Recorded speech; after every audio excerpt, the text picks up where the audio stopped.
అందరికీ నమస్కారం. ఈరోజు మనం చెప్పుకోబోయే కథ పేరు 'అత్తగారు కూర్మావతారం'. అప్పుడే వచ్చిన పోస్టులు ఒక్కొక్క కవరు చించి చూస్తున్న నన్ను మా అత్తగారు అడిగారు. నాగపూర్ నుంచి వెంకటేశం గాడి ఉత్తరం ఏమైనా వచ్చిందంటే పరీక్షలవుతూనే వస్తానన్నాడు. రమ్మని మనం రాసి కూడా 4 రోజులయింది. ఆ పిఠాపురం వాళ్ళ పిల్లల్ని చూడ్డానికి రమ్మని నిన్ను కూడా ఉత్తరం రాసినట్టున్నారు. పరీక్షలయ్యాక కూడా వాడికి అక్కడ పనేంటి? అంటూ నన్ను నిలదీశారు. వెంకటేశం మా అత్తగారి అక్క మనవడు.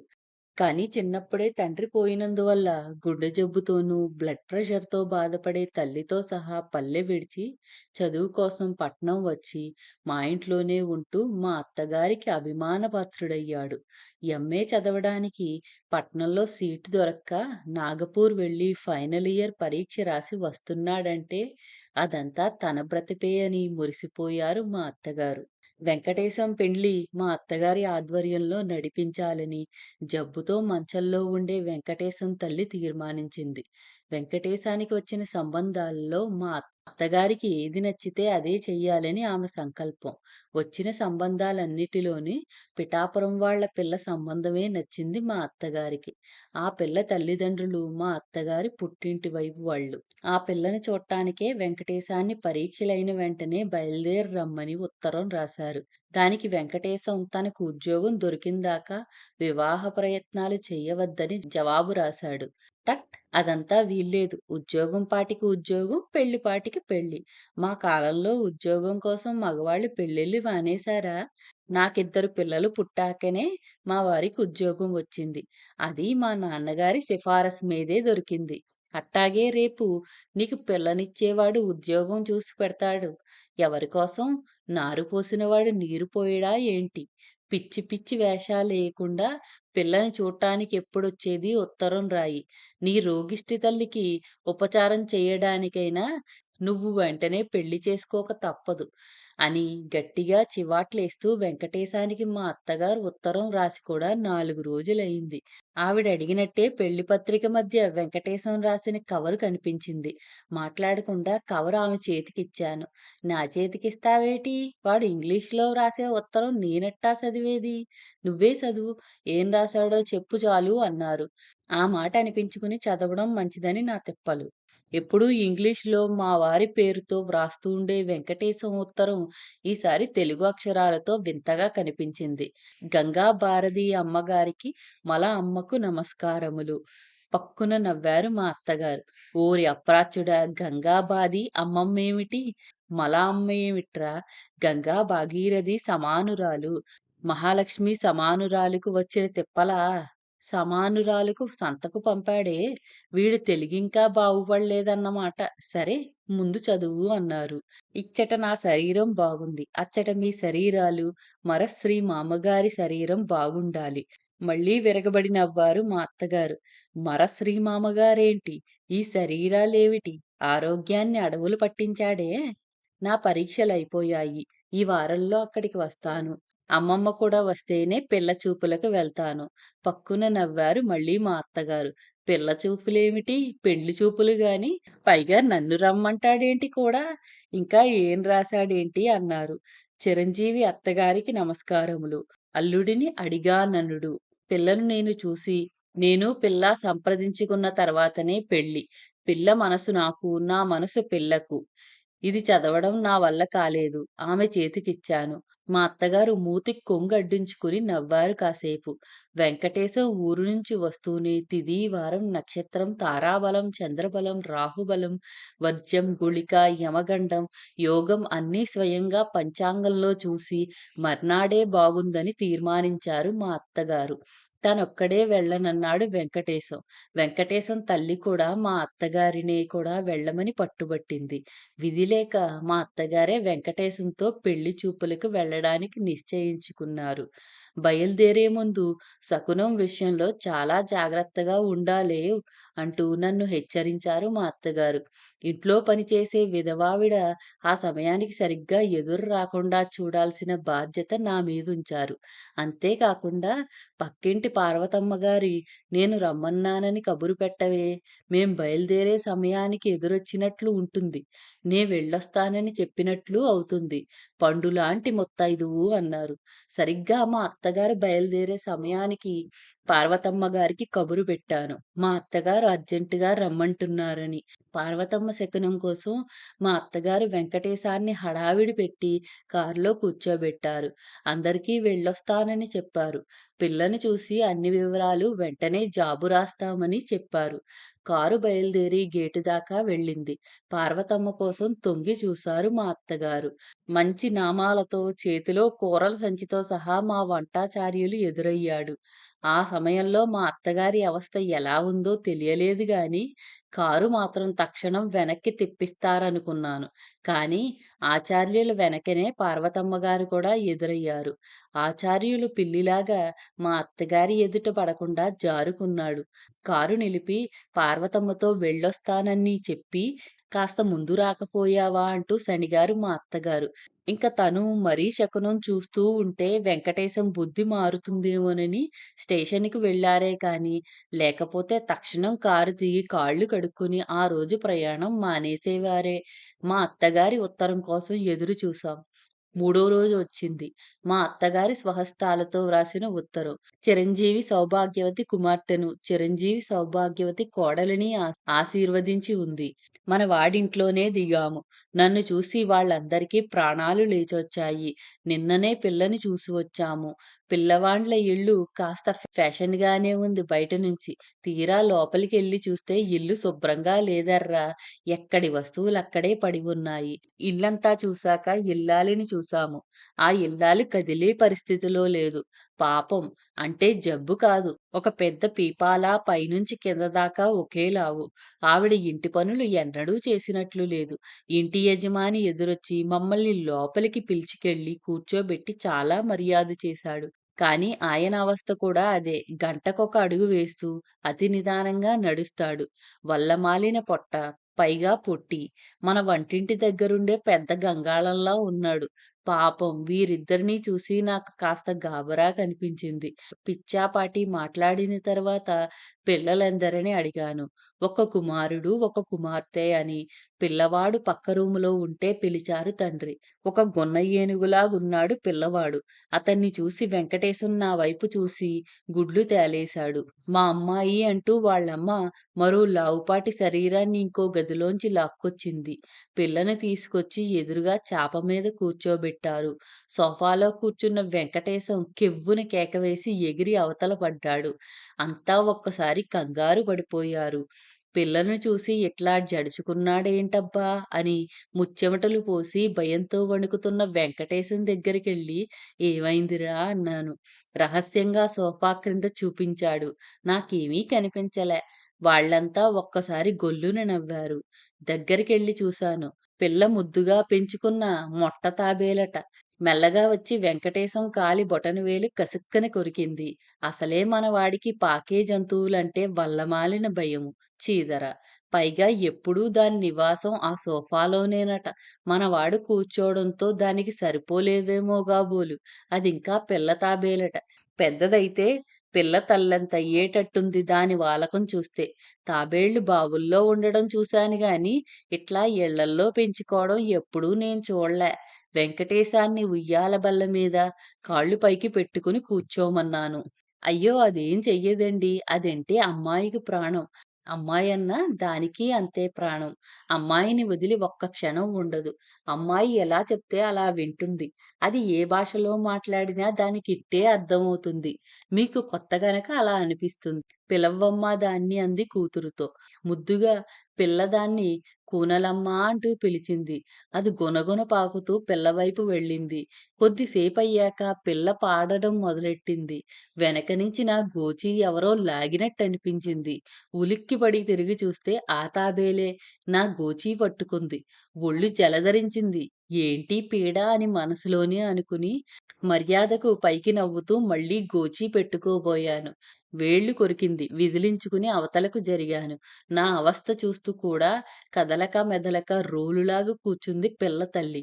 పాపం పొట్టతో కదలలేదని ఆ తండ్రే తాబేలును మరో గదిలో వేసి తలుపు వేసొచ్చాడు. ఈ గొడవలో పిల్ల ఏం పాడిందో కూడా సరిగా వినలేదు. ఏదో బాగానే పాడింది మొత్తానికి. కానీ నుడుగు నుడుక్కి ఆయాస పడిపోయింది. పాపం పొట్లంలాంటి పిల్ల వాళ్ళమ్మ, నాన్న, అన్న, తమ్ముడు అంటూ గుమ్మటల్లా ఉన్నారాయె. అదేం చేస్తుంది? ఇంతకీ ఒక్కగానొక్క పిల్ల అయినందువల్ల గారాబంగా పెంచారు. పెరిగింది. శరీరం దేవుడిచ్చేది వద్దంటే పోతుందా? మనవాడేమో పిల్ల లావు, తల్లి లావు, తండ్రి లావు, ఆ కుటుంబమే లావు. నాకొద్దంటున్నాడు. వాడి భయం పెళ్లి కాకముందే ఇంత లావైతే పెళ్ళయ్యాక తల్లి సైజుకు వస్తుందేమోనని వీడి చాదస్తం మరీ మితిమీరిపోయింది. వీడే పెళ్లి కూతురి కంటే అన్యాయంగా తల వంచుకుని కూర్చున్నాడు. వీడు పిల్లను చూడలేదు. పిల్లే వీడిని చూసింది. ఆ తాబేలు దెబ్బతో వాడికి మతిపోయింది. పిల్ల పాట వినడం మానేసి ఆ మొట్ట తాబేలు మళ్ళీ ఎక్కడ కొరుకుతుందో అని వాడి చూపంతా చుట్టుపక్కల తిరుగుతున్న తాబేలు మీదనే ఉండింది. పోనీ మళ్ళీ చూస్తావురా అన్నాను. మర్నాళ్ళు తీసుకెళ్తానంటే రానన్నాడు. ఒళ్ళు కూడా కాస్త వెచ్చ చేసింది. జడుపు జ్వరం అనుకుంటాను. ఆ ఊరిలో జడుపు మంత్రం చెప్పి యంత్రం వేసే సాయబ్బున్నట్ట వేయిద్దామనుకుంటున్నాను ఈరోజు. మనవాడు కాస్త మొకరు చేస్తున్నాడు పిల్ల విషయంలో. కానీ పిల్లది నిక్షేపంలాంటి వంశం. బాగా డబ్బున్నవాళ్ళు. అన్ని మర్యాదలు చెయ్యగలరు. పిల్ల కూడా తెల్లగా లక్షణంగా ఉంది. లావు తప్ప. పిల్ల మనింటికి వస్తే పనిమనిషిని తీసేస్తే సరి. బుస్సున తగ్గిపోతుంది. ఆ సంగతి నేను చూసుకుంటాను. వీలైతే ముహూర్తం నిశ్చయించుకుని వస్తాను. మిగతా విషయాలన్నీ సమక్షంలో. ఇంతే ఆశీర్వచనములు. 2 రోజుల తర్వాత మా అత్తగారు, వెంకటేశం బండి దిగారు. వెంకటేశం లంకణాలు చేసిన వాడి వల్లే కళ్ళు, ముఖం లోపలికి పీక్కుపోయి కారు దిగి కాళ్ళు ఈడ్చుకుంటూ లోపలికి వచ్చాడు. హడావిడిగా కారు దిగి వస్తున్న మా అత్తగారికి ఎదురెళ్ళాను. నవ్వుతూ వెంకటేశానికి కాస్త దిష్టి తీయాలి. టెంకాయ కర్పూరం తెమ్మన్నారు తెచ్చిచ్చాను. దిష్టి తీశారు వెంకటేశానికి. లోపలికొచ్చి అన్ని వివరాలు వెంకటేశం తల్లితో చెప్పి అన్నీ అనుకున్నట్లు ముహూర్తం నిశ్చయించుకొచ్చానని చెప్పారు. అది 15 రోజుల వ్యవధిలో నిశ్చయించుకొచ్చారు. పెళ్లి పిల్ల ఊరిలోనే కనుక అన్ని ఏర్పాట్లు వాండ్లవే. కనుక మనకు అట్టే శ్రమ, ఖర్చు లేకుండా అన్నీ మాట్లాడుకుని వచ్చేశానన్నారు. అన్నట్లు మన ఆవు దూడను వేసిందంటే? నేను వెళ్ళే ముందు నేడో రేపో వస్తుందన్నాడే మన మీసాలాయన అని అడిగారు మా అత్తగారు. ఇంకా లేదు. రోజూ అట్టాగే అంటున్నాడు అన్నారు. మనం పెళ్ళికి తరలి వెళ్ళేలోపు వేస్తే బావుంటుంది. ఎన్నిసార్లుగా ఆవు దూడను వేసేటప్పుడు దాని చుట్టూ తిరిగి ప్రదక్షిణం చెయ్యాలని అనుకుంటున్నా. ఆవు ఈనేటప్పుడు ముమ్మార్లు ప్రదక్షిణ చేస్తే భూప్రదక్షిణం చేసినంత పుణ్యం. ఇప్పటికి 2 సార్లుగా అది అర్ధరాత్రి దూడను వేసెయ్యడమో, నేను ఊర్లో లేకపోవడమో జరిగింది. ఈసారైనా ప్రాప్తముందేమో చూస్తాను అని అంటుండగానే పెద్దమ్మగారు వచ్చారా? ఆవు ఈ గంటలోనో ఆ గంటలోనో ఏస్తది. ఏమిట్రా పేడనా దూడనా? నాయుడు సిగ్గుపడిపోతూ దూడనే పెద్దమ్మగారు అన్నాడు. సరే ఈసారైనా దగ్గరుండి సమయానికి నన్ను పిలు, ప్రదక్షిణ చెయ్యాలి అంటూ మా అత్తగారు స్నానానికెళ్ళారు. ఆవిడటు వెళ్తూంటే గొడ్ల కొట్టంలోంచి ఓ పెద్దమ్మగారోయి, ఓ పెద్దమ్మగారోయి అంటూ కేకేశాడు ఈ మీసాలాయన. ఏమిటోనని పరిగెత్తారు. మీసాల నాయుడు సంతోషపడిపోతూ మీకాడ చెప్పానా ఇదిగో నొప్పులు పడుతోంది. కాసేపట్లో ఏస్తది దూడని. పెద్దమ్మగారెక్కడున్నారమ్మా? అదేదో చెయ్యాలన్నారు ఆవుకాడ. ఆ భూప్రదక్షిణం కాబోలు. సరే పిలుస్తానుండు అంటూ బయటి నుండి స్నానం చేస్తున్న మా అత్తగారితో అత్తా! ఆవు దూడ వేస్తోంది. మీతో చెప్పమన్నాడు మీసాలాయన అని గట్టిగా అరిచి చెప్పాను. ఇదిగో వచ్చేస్తాను కాస్త ఆగమను అన్నారు మా అత్తగారు లోపలే హడావిడి పడిపోతూ. బయటకొస్తూనే పిల్లను చూసొచ్చిన వేళ మంచిదేనే. మంగళకరంగా ఆవు ఈరోజే దూడను వేస్తోంది. త్వరగా పసుపు, కుంకుమ తీసుకురా. ఈ సమయంలో గోమాత చుట్టూ ప్రదక్షిణం చేస్తే భూప్రదక్షిణం చేసినంత మహాపుణ్యం దొరకాలే గాని అంటూ ఆయాసపడిపోతూ చీర ఆదరా బాదరాగా చుట్టుకుని గొడ్ల కొట్టం వైపు పరిగెత్తారు. నేను పసుపు, కుంకుమ వగైరా తీసుకుని వెంటబడే పరిగెత్తాను. పాపం ఆవు ఒకచోట నిలబడకుండా ఈ మూలకు, ఆ మూలకు మెలికలు తిరిగిపోతోంది నొప్పులు పడుతూ. నేను తీసుకొచ్చిన పసుపు, కుంకుమ అంతా దాని ముఖానికి అలంకరించి, దాని చుట్టూ ప్రదక్షిణం చెయ్యాలని మా అత్తగారి సంకల్పం. ఆవు మామూలుగా సాధువే అయినా నొప్పులు పడే సమయంలో దాని మూడు ఎట్లా ఉంటుందో తెలియదు. దాని పరిస్థితి చూస్తే ఎవ్వరినీ దగ్గరికి రానిచ్చేటట్టుగా లేదు. 2 సార్లు మా అత్తగారు ఆవు దగ్గరికి వెళ్ళడానికి ప్రయత్నించారు. కొమ్ములతో దూరాన్నుంచే విదిలించింది. "హేయ్! కళ్ళు కనబడలే? ఎవరనుకున్నావు? పెద్దమ్మగారు, జరుగటు" అని ఆవు నదిలించాడు మీసాల నాయుడు. కొమ్ములతో నాయుడిని కూడా విదిలించేసింది ఆవు. దాని బాధతో "పోనీలే పసుపు కుంకాలవసరం లేదు. అది పడే బాధలో ఇవన్నీ చేయించుకోవడం కూడా కష్టమే. ఆడజన్మ ఎత్తాక ఈ బాధ గొడ్డుకైనా, మనిషికైనా తప్పనిసరి గదా! ఒట్టి ప్రదక్షిణం చేస్తే చాలు" అన్నారు మా అత్తగారు. ప్రదక్షిణలకి ఆవు చుట్టూ తిరిగేందుకు వీలు లేకుండా చుట్టూ తడికెలు, ఒకవైపు నీళ్ల తొట్టి గోడలా అడ్డు ఉంది. మామూలుగా అదసలు దూడల్ని కట్టేసే చోటు. అచ్చొచ్చిన చోటని అక్కడ కట్టేశాడు మీసాలాయన. అయినా మా అత్తగారు తొట్టి పక్క కాస్త చోటుంటే ఆ చోటులోనే ప్రదక్షిణ చేయడానికి తీర్మానించారు. నన్ను కూడా రమ్మన్నారు ప్రదక్షిణాలకి.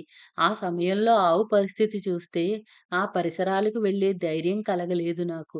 "ముందు మీరు చెయ్యండి. తర్వాత నేను చేస్తాను" అంటూ పసుపు, కుంకుమ డబ్బాలు లోపల పెట్టే సాకుతో లోపలికొచ్చేశాను. అంతే కొట్టంలోంచి దభీమని శబ్దం వినిపించింది. ఆవు దూడనేసిందేమో అని పరిగెత్తాను. మా అత్తగారు కనిపించలా. "అయ్యయ్యో! రాండమ్మా చిన్నమ్మగారు, త్వరగా రండి." పెద్దమ్మగారు ప్రదక్షిణం చెయ్యబోతే ఆవు ఒళ్ళు తెలియకుండా తొట్లోకి తోసేసింది అంటూ మీసాల నాయుడు అరిచాడు. మా అత్తగారిని ముట్టుకోడానికి భయపడి తొట్టి చుట్టూ గిరగిరా తిరుగుతూ ప్రదక్షిణాలు చేస్తున్నాడు. నేను గబగబా వెళ్లి చూస్తే మా అత్తగారు మునుగుతూ తేలుతూ తొట్లో పాచి ఉండటం వల్ల చేయి ఊతం దొరక్క లేవడానికి తంటాలు పడుతున్నారు. వెంటనే ఆమె 2 భుజాల క్రింద నా 2 చేతులు ఊతం ఇచ్చి ఆమెను లేవదీయడానికి ప్రయత్నించాను. కానీ తొట్లో ఉన్న పాచి మా అత్తగారిని విడిచిపెట్టలే. కొంతవరకు లేచి చెయ్యి జారి మళ్ళా నీళ్లలో పడ్డారు. తొట్లో అంత పాచి ఉందని అంతవరకు తెలియని మా అత్తగారు మీసాల నాయుడు వైపు గుడ్లురిమి చూశారు. అది గ్రహించిన నాయుడు "తొట్లో పాసుంటేనే గుడ్లు తాగే నీళ్లు తేటగుంటలు. ఈ సంగతి తెలిస్తే తొట్టె శుభ్రంగా కడిగేవాణ్ణి కదా" అని గొణిగాడు దొంగ చూపులు చూస్తూ. ఈ గొడవలో ఆవు దూడని ఎప్పుడు వేసిందో మేం చూడలే. కింద పడి ఉన్న దూడను ఆప్యాయంగా నాకుతూ ఒళ్ళంతా శుభ్రం చేస్తోంది ఆవు. "ఏసింది అమ్మగారు ఏసింది" సంతోషపడిపోతూ ఆవు దూడ దగ్గరికి పరిగెత్తాడు మీసాల నాయుడు. మా అత్తగారిని ఎలాగో తంటాలపడి లేవదీసి తొట్టి బయటకు దింపాను. అప్పుడొచ్చాడు వెంకటేశం హడావిడి పడుతూ. చెయ్యి విరిగినంత నొప్పిగా ఉందని మా అత్తగారు బాధపడటం చూసి డాక్టర్ కోసం పరిగెట్టాడు వెంకటేశం. డాక్టరొచ్చి ఆమె చెయ్యి మణికట్టు దగ్గర ఎముక కొద్దిగా బెణికిందని, ఒక నెల రోజులైనా కనీసం కట్టి ఉంచాలని, పెద్దతనం కాబట్టి చాలా భద్రంగా చూడాలని చెప్పి వెళ్ళాడు. ఇదేం కర్మమే! వెంకటేశం పెళ్లి నాటికైనా నా చెయ్యి బాగుపడితే బాగుండు. పుణ్యానికి పోతే పాపం ఎదురైంది అంటూ వాపోయారు మా అత్తగారు. భూప్రదక్షిణం సంగతి ఎవరికీ చెప్పొద్దన్నారు. నేను గప్చిప్‌గా ఊరుకున్నాను. పెళ్లినాడు పెళ్లికూతురుకు మా అత్తగారే స్వయంగా ముస్తాబు చేయించాలన్నారు. వెంకటేశం తల్లి పాత నగలన్నీ ఒక్కొక్కటి బయటికి తీసి మా చేతికిచ్చారు. వడ్డాణం పెట్టడానికి పెళ్లికూతురు నడుం కోసం వెతికాం. పిల్లను ఒకసారి నిలువుగా చూసి మధ్య భాగం నడుం అని తేల్చి వడ్డాణం తగిలించబోయాం.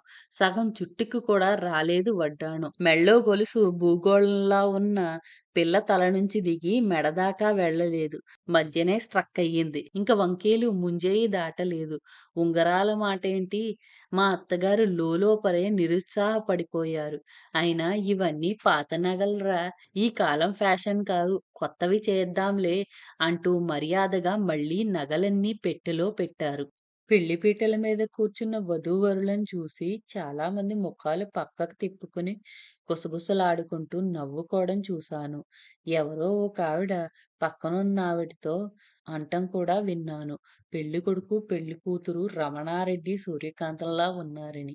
మంగళసూత్రం కట్టడానికి లేచి నిలబడ్డ వెంకటేశం కెవ్వున కేకేసి 2 భుజాలు పట్టుకున్నాడు. వెంకటేశం చేతిలో ఉన్న మంగళసూత్రాలు పురోహితుడి మెడలో పడ్డాయి. పురోహితుడి మెడలో మంగళసూత్రం చూసి ఇదేమిటి అంటూ పెళ్లి పందిట్లో జనం అంతా కంగారు పడుతూ వెంకటేశం చుట్టూ గుంపుగూడారు. భయంతో వణికిపోతున్న వెంకటేశం చుట్టూ ఉన్న జనాన్ని చూసి సిగ్గుపడిపోయాడు. తల ఎత్తకుండానే తను కూర్చున్న పీట వైపు చేయి చూపించాడు. పెళ్ళికూతురు పెంచిన మొట్ట తాబేలు పీట కింద నుంచి వచ్చి వెంకటేశం కాలు కొరికి పీటెక్కి కూర్చుంది. ఒక్కసారి పెళ్లి పందిరంతా గొల్లుమని నవ్వుల్లో మునిగిపోయింది. మా అత్తగారి ఒళ్ళు మండిపోయింది. హడావిడిగా గుంపులోంచి పెళ్ళికూతురు తండ్రొచ్చి "నువ్వెక్కడ దాపరించావే మా ప్రాణానికి" అంటూ తాబేల్ని 4 తిట్టి లోపలికి తీసుకెళ్ళాడు. ముహూర్తం మించిపోతోంది. మంగళసూత్రధారణ కావాలి అంటూ పురోహితుడు కేకేశాడు. ఇంకా ఆ పీట మీద కూర్చోనన్నాడు వెంకటేశం. వేరే పీట తీసుకొచ్చి వేశారు. తల వంచుకుని ముసిముసి నవ్వులు నవ్వుకుంటున్న పెళ్ళికూతురు పక్కన అవమానంతో బాధపడుతున్న వెంకటేశం ముళ్ళ మీద కూర్చున్నట్టు కూర్చున్నాడు. ఎలాగో తల వంచుకుని పిల్ల మెడలో 3 ముళ్ళు వేశాడు వెంకటేశం. ఇదేం ముద్దమ్మా, విపరీతం ముద్దు. నేనెక్కడా చూడలేదు. ఆ రోజు పెళ్లి చూపులకొస్తే వాడి కాలు కొరికి గాబరా పెట్టింది. ఈ రోజు శుభమా అంటూ పెళ్లి పీటల మీద కూర్చుంటే ఇక్కడ కూడా ఏంటీ ఈ పీడ? దీని వాలకం చూస్తే రేపు పిల్లతో సహా ఇది కూడా వచ్చేట్టుంది కాపరానికి అంటూ పక్కనున్న వాళ్ళ దగ్గర మా అత్తగారు సణుక్కోవడం పెళ్ళికూతురు విన్నది. ఒకసారి పక్కకు తిరిగి మా అత్తగారి వైపు చుర్రున చూసింది. వెంకటేశానికి ఆ ఇంట్లో ఏ మూలకెళ్ళినా మొట్ట తాబేలు భయం ఎక్కువయింది. భోజనానికి పీట మీద కూర్చోనని మొండికెత్తాడు. ప్రత్యేకంగా టేబుల్ మీద వెంకటేశానికి భోజనం ఏర్పాటు చేయించారు పెళ్ళికొడుకు తండ్రి. అప్పుడు కూడా కుర్చీ మీద కాళ్ళు 2 పైకి పెట్టుకుని బాసిమఠం వేసుకుని కూర్చున్నాడు. వెంకటేశం పరిస్థితి పెళ్లివాళ్ళందరికీ వేళాకోళంగా తయారైంది. శోభనం రోజు రాత్రి పెళ్ళికూతుర్ని వాకిలి పట్టకుండా అలంకరించి గదిలోకి పంపడానికి తీసుకొచ్చారు అమ్మలక్కలు. బిగువు చేస్తున్న పెళ్ళికూతుర్ని బలవంతంగా గదిలోకి నెట్టి తలుపులు బిగించి బయట గడియ వేశారు. లోపల నుంచి కెవ్వుమని కేక వినిపించింది. మరుక్షణం గడియ తలుపులు దబదబా బాదడం వినిపించింది. అమ్మలక్కలంతా హడలిపోయి కంగారు పడుతూ గడి తలుపులు తెరిచారు. ఒక్క ఊపులో బాణంలా దూసుకొచ్చి బయటపడ్డాడు వెంకటేశం. ఏమైంది? ఏమైంది? అంటూ అమ్మలక్కలంతా హడావిడి పడుతూ గదిలోకెళ్ళి చూశారు. ఎట్టా వచ్చిందో పందిరి మంచం మీద దర్జాగా పడుకుంది మొట్ట తాబేలు. అంతా ఒక్కసారిగా గొల్లుమని నవ్వేశారు. పెళ్ళికూతురు ముఖం పక్కకు తిప్పుకొని నవ్వడం మొదలెట్టింది. ఇదేమిటి? వెనక ప్రబంధ నాయకులంతా హంసల్ని, జింకల్ని, చిలకల్ని పెంచి మొగుళ్ళకి సందేశాలు పంపితే నువ్వు మొట్ట తాబేలుని పెంచి మొగుళ్ళని హడలగొడుతున్నావు. గట్టిదానివేనే అంటూ పెళ్ళికూతురు బుగ్గలు పొడిచారు అమ్మలక్కలంతా. దీన్ని ఎంత భద్రంగా గదిలో తలుపేసి గడేసొచ్చినా నా అమ్మాయి ఎక్కడుంటే అక్కడికి ఎట్టా వస్తుందో వస్తుంది మరి. పాపం అల్లుడుగారు దీన్ని చూసి హడలెత్తిపోతున్నారు. పానకంలో పుడకలా మధ్యలా దీని గొడవెక్కువయింది అని విసుక్కుంటూ పెళ్ళికూతురు తల్లి తాబేలును గదిలోంచి తీసుకెళ్ళిపోయింది. వెంకటేశం కోసం వెతికాం. కనిపించలా. ఇల్లంతా వెతికితే చివరికి విడిది గదిలో చేరి నొప్పితో మూలుగుతూ పడుకున్న మా అత్తగారి తలవేపు గోడ కానుకుని బొంగమూతి పెట్టి కూర్చున్నాడు వెంకటేశం. మా అత్తగారు అదే పనిగా మొట్ట తాబేలుని తిట్టిపోస్తోంది. వాళ్ళిద్దరినీ చూస్తే మా అందరికీ నవ్వాగలేదు.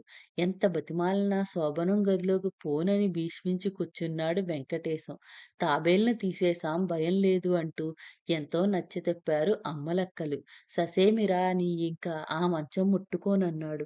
నా అమ్మలక్కలంతా ఒకే గోలగా నవ్వడం, వెంకటేశాన్ని ఎగతాళి చేయడం చూసి మా అత్తగారికి ఎక్కడలేని కోపం వచ్చేసింది. ఏంటి మీ గొడవ? వాడసలే భయపడుతూంటే మధ్య మీ గొడవేంటి? ఎవరి భయం వాళ్ళది. ఎవరి అసహ్యం వాళ్ళది.